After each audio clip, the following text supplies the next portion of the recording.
ये हमारे बिहार की दुर्भाग्य है कि जो आज हमारा जो एनर्जी यहाँ पे खत्म हो रही है, ये एनर्जी हमारा स्कूल में होना चाहिए। हम बच्चे को पढ़ाना चाहते हैं, हम मेट्रोरियस हैं। इस तरह का शिक्षक का क्या औचित्य है? उसको नौकरी यहीं देना है तो दूसरा नौकरी दे दीजिए ना, मंत्री बना दीजिए, अधिकारी बना दीजिए, शिक्षक मत बनाइए। बिहार इन शॉर्ट्स देख रहे हैं आप, मैं हूं आपके साथ मिराज मलिक। STET 2019 के अभ्यर्थी लगातार धरना प्रदर्शन पे बैठे हुए हैं। आज 7वां दिन है, अपनी मांगों को लेकर बैठे हुए हैं।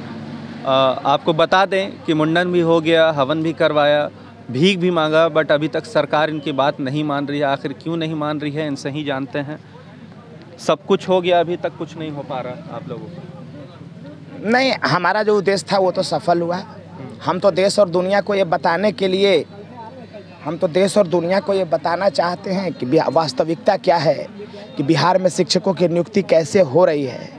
पहले डिग्री दिखाओ नौकरी पाओ होता था, तो यही कारण था कि सारे स्कूल में अनपढ़, जाहिल और बददिमाग और मानसिक रूप से विकलांग शिक्षक हो गए।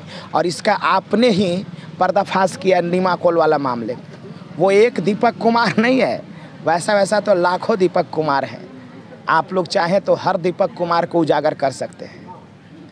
तो देखे नहीं कि एडमिशन और हेडमास्टर का स्पेलिंग तक न बता सका।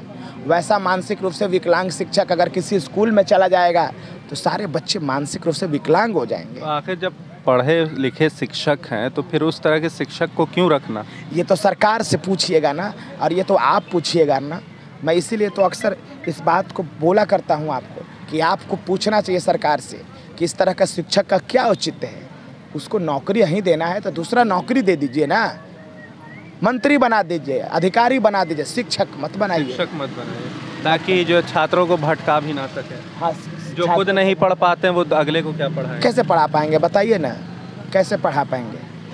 STET का जो हम लोगों का जो मांग है महोदय, वो सीधा मांग बस एक ही है कि सरकार STET अंक पे बहाली का प्रावधान करे और एकेडमिक बेसिस का बहिष्कार करे।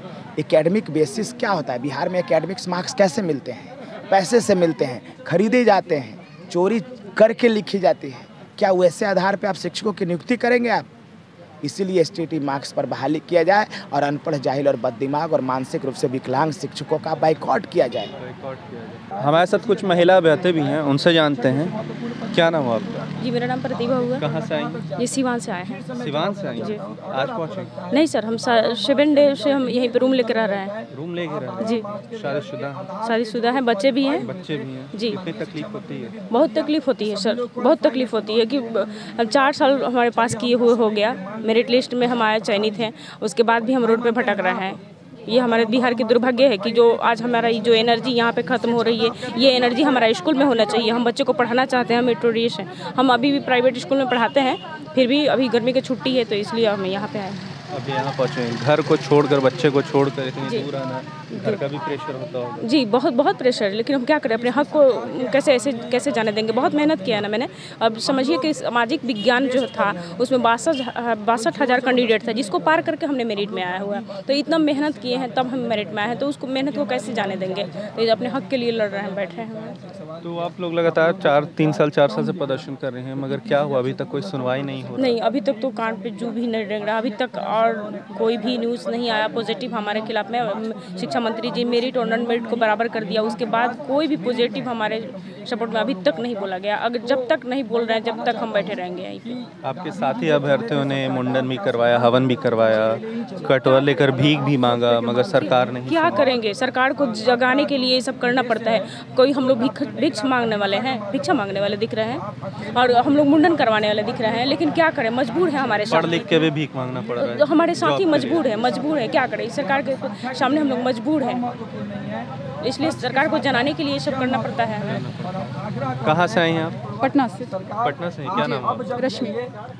4 साल होने को जा रहा है, अभी तक आप लोग का जो है ये जॉब आप लोग को मिला नहीं है, नोटिफिकेशन कोई जारी हुई नहीं है, तो सिर्फ टाला जा रहा है बातों को। वो तो जग जाहिर है, सिचुएशन बिल्कुल क्रिस्टल क्लियर है कि अभी तक हमारी तरफ, सरकार की तरफ से कोई भी एक पॉजिटिव स्टेप फॉरवर्ड लिया नहीं है उन्होंने। जो भी कुछ हम लोग कर रहे हैं उसकी कोई उनके ऊपर कोई असर भी नहीं है।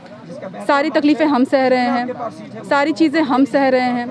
उनकी तरफ से जो भी इलीगल, एक तरीके से कह लीजिए नॉन कॉन्स्टिट्यूशनल एफर्ट्स भी उन्होंने जो किया है, ये लोग लाठी चार्ज भी सह रहे थे, वाटर कैनन भी यूज़ किया गया, हर चीज़ हम लोग सह रहे हैं। क्यों? क्योंकि हम सही हैं इस वजह से सह रहे हैं, लेकिन आपकी तरफ से कुछ भी वैसा कुछ नहीं किया जा रहा है जो आपको करना चाहिए था। आप अपने आप को रिप्रेजेंटेटिव कहते हैं हमारा, कहीं से भी लग रहा है कि आप हमारे रिप्रेजेंटेशन कर रहे हैं। रिप्रेजेंटेशन तो तब होता जब आप सेंसिटिव हो के हमारे मुद्दों को, जेन्युइन मुद्दों को, पब्लिक डोमेन में जो भी चीज़ें आ रही हैं उसको आप एक प्लेटफॉर्म देते, उसको रिजॉल्व करते इशू को टाइमली। तो कहीं भी मुझे तो नहीं लगता है कि आप रिप्रेजेंटेशन हमारा करते हैं। सफ़र कर रहे हैं हम लोग हर तरीके से, फिजिकली, मेंटली, इकोनॉमिकली। सोसाइटी में जो हमारी सिचुएशन हो गई है वो बहुत ज़्यादा ख़राब होती जा रही है धीरे धीरे। क्या कर रहे हैं हम लोग? शिक्षा मंत्री से मिलने की कोशिश की आपने? बहुत बार कोशिश की गई है और आपको पता भी होगा कि उनकी तरफ से कोई भी पॉजिटिव अप्रोच नहीं होता है। आप एक दरवाजे जाइए, दूसरे दरवाजे से या तो वो निकल जाएंगे या आपको धक्के मार के बाहर निकलवा देंगे। लगातार लाठियाँ भी चली है? चली ही है, बिल्कुल चली है। चलिए हमारे साथी जो उनके दरवाजे पे हम भी थे वहाँ पे, जिस दिन आत्मदाह करने की कोशिश किए थे, वो नहीं सुन रहे हैं, जिसकी वजह से मेरे साथी आत्मदाह करने पे मजबूर हो गए। और वहाँ पे हम भी प्रेजेंट थे जहाँ पे मेरे साथी आत्मदाह कर रहे थे। तो क्या ये सही लगता है कि एक शिक्षक हो के आत्मदाह का? वही ना, नहीं तो क्या करेंगे, हम मजबूर हैं। जाहिर सी बात है, आपने कहा कि आप प्राइवेट स्कूल में पढ़ाती हो, तो जाहिर सी बात है टीचर को देखेंगे बच्चे तो वही सीखेंगे। तो ठीक है, लेकिन हम मजबूर हैं, क्या कर सकते हैं, हमारे साथी मजबूर थे। देखिए सबसे बड़ी बात है कि अगर वो जेन्युइन हक है तो उसको कोई छोड़ेगा नहीं। डेमोक्रेसी है, आपको सिखाया ही गया है कि जो आपका हक है आप उसके लिए लड़िए। जब तक आप लड़ेंगे नहीं, आपको उसके लिए पछतावा करने का भी कोई हक नहीं है। तो डेमोक्रेसी में जहाँ हमारे राइट्स और ड्यूटीज़ भी हम निभा रहे हैं, तो हम लोग बहुत कंस्ट्रक्टिव तरीके से ये सब कुछ यहाँ पे कर रहे हैं। जो भी परफॉर्म हम लोग कर रहे हैं वो कंस्ट्रक्टिव तरीका है। डिस्ट्रक्शन हम लोग नहीं चाहते हैं, क्योंकि अगर डिस्ट्रक्शन होता है, हमारा खुद का संपत्ति है, प्रॉपर्टी हमारी खुद की, हमारे टैक्स से बनी हुई चीज़ें ये बर्बाद होंगी, घर हमारा ही जलेगा। लेकिन फिर भी इन नेताओं में थोड़ी सी भी समझ नहीं रह गई है। खासकर ये मंत्री पद जब ले लेते हैं, किसी विशेष विभाग को जब संभालते हैं, तो इसकी दयनीय स्थिति इन्होंने कर दी है। खासकर शिक्षा मंत्री ने बिहार में शिक्षा व्यवस्था की और शिक्षा की जो भी यहाँ स्थिति है उसको बद से बदतर बनाने में कोई कसर नहीं छोड़ी है, कोई कसर नहीं छोड़ी है। तो देखिए हमारे साथ है सिटी 2019 के अभ्यर्थी, इनका साफ तौर पे कहना है कि इस शिक्षा व्यवस्था को बद से बदतर बनाने में कोई कसर नहीं छोड़ी है बिहार के मंत्रियों ने। अब ये लोग लगातार संघर्ष कर रहे हैं। अब देखना ये है कि सरकार कब तक इनकी बात मानती है। 4 साल होने को है, बट अभी तक सरकार ने कुछ सुना नहीं है। बट अब देखना यही रह गया है। इन लोगों ने तरह तरह के पैतरे भी अपना लिए हैं, मगर कहीं ना कहीं सरकार बिल्कुल सुन नहीं रही है। इसी तरह की तमाम बड़ी खबरों के साथ हमारे साथ जुड़े रहें। तब तक के लिए आपका बहुत बहुत धन्यवाद। ये हमारे बिहार की दुर्भाग्य है कि जो आज हमारा जो एनर्जी यहाँ पे खत्म हो रही है, ये एनर्जी हमारा स्कूल में होना चाहिए। हम बच्चे को पढ़ाना चाहते हैं, हम मेट्रोरियस हैं। किस तरह का शिक्षक का क्या औचित्य है? उसको नौकरी यहीं देना है तो दूसरा नौकरी दे दीजिए ना, मंत्री बना दीजिए, अधिकारी बना दीजिए, शिक्षक मत बनाइए।